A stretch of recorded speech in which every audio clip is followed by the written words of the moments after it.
What's going on, everybody? Welcome back to the Playbook Sports Podcast, where we are continuing our off-season series where we go through and grade everything that your team did this off-season, from free agency to coaching changes to the draft, and we tie it all up nicely with a grade at the end. Today's team that we're going to talk about, the Carolina Panthers, and we always start with coaching changes, and there is none on the Carolina squad here. They are running it back. Same group of guys, they're ready to roll.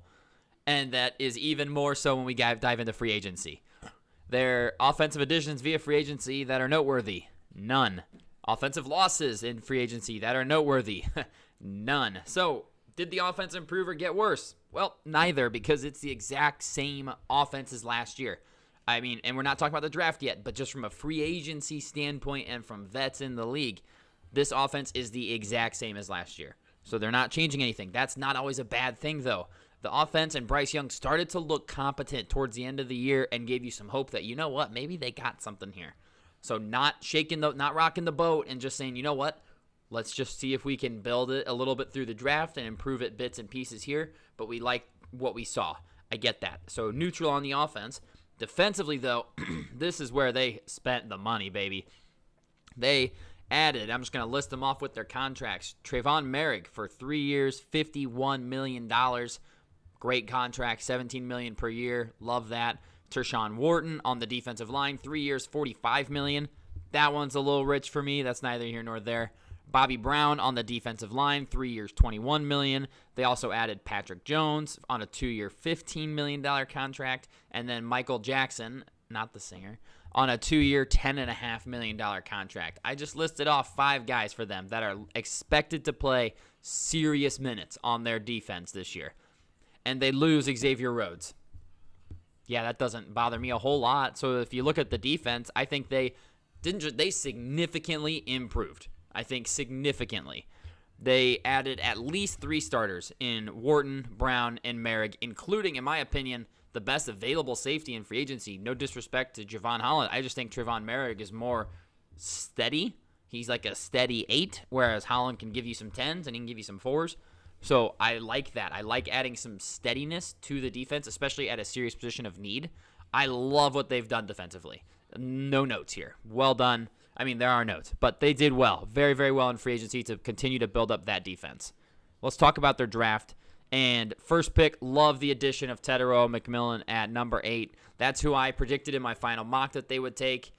How on earth are you ever going to know if Bryce Young is any good if you don't give him weapons? We always talk about this. Oh, well, take away his weapons and he's no good. Find me one quarterback outside of maybe Patrick Mahomes who's good without having anybody added to their team to improve that. It's impossible. It just doesn't work unless you're one of the greatest quarterbacks, and I don't know if anybody's ready to call Bryce Young that at this moment in time. So now you spent 2 first-round picks in the back-to-back years on Xavier Legette and Tetairoa McMillan. Time to start seeing that pay dividends. I love that pick. I like that you can say we're at least trying to give him some weapons here. And then I love their second and third-round picks as well in Nick Scorton out of Texas A&M, also Purdue, and Princely Umanmielen. I think that the Panthers' pass rush was awful last year. A'Shawn Robinson was their leading sack getter last year with 5.5 sacks, and he's a defensive tackle, 3-4 D end. That's not going to cut it if you don't have any juice off the edge. Now, which Nick Scorton are you going to get? Are you going to get Purdue Nick Scorton, who looked like one of the best edge rushers in college football, or are you going to get the bulkier one that's more of a run defender? I sure hope you play him at a lighter weight and let him go get the passer like he did in Purdue. I think he'll be way better, and I really like the tools on Umanmielen. There were some rumblings that he had first-round grades in some places and definitely second-round grades all over the place. To get him in the third round, I think, is a really, really good pick, especially because that is at such a position of need.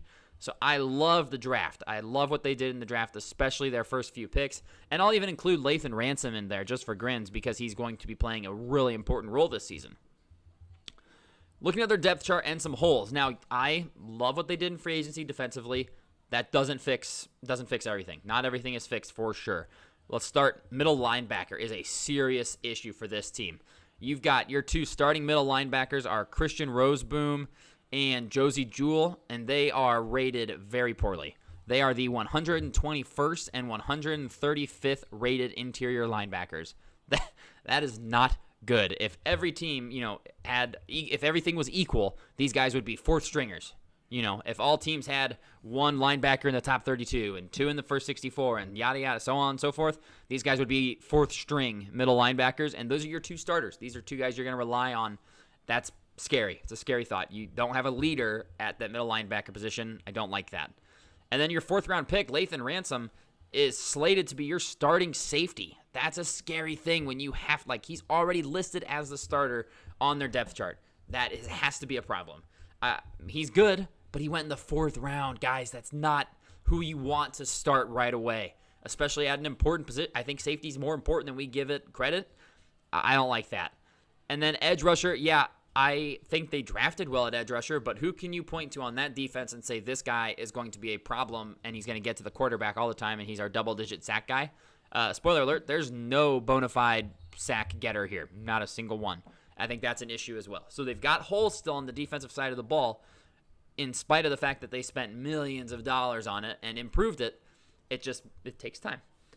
Off-season grade for them. Maybe I just ragged on the Panthers a little bit here with their depth chart holes on the defensive side of the ball, but I really like what they've done this offseason. You're running it back with the same offense, but possibly adding a true number one alpha-style receiver in Teteroa McMillan. Love that. I think that has a lot of potential to be really good. And I think they did a really good job of starting to fill their defensive holes. I like where the roster's headed overall. They're not there yet, and just because they're not there yet doesn't mean that they're not going in the right direction. I think that they are building correctly here. I like their trenches. I like what they're doing. They just need to continue to add, and you can't do all that in one offseason. So for their final offseason grade, I'm giving them an A-. It's one of the higher grades I have this offseason.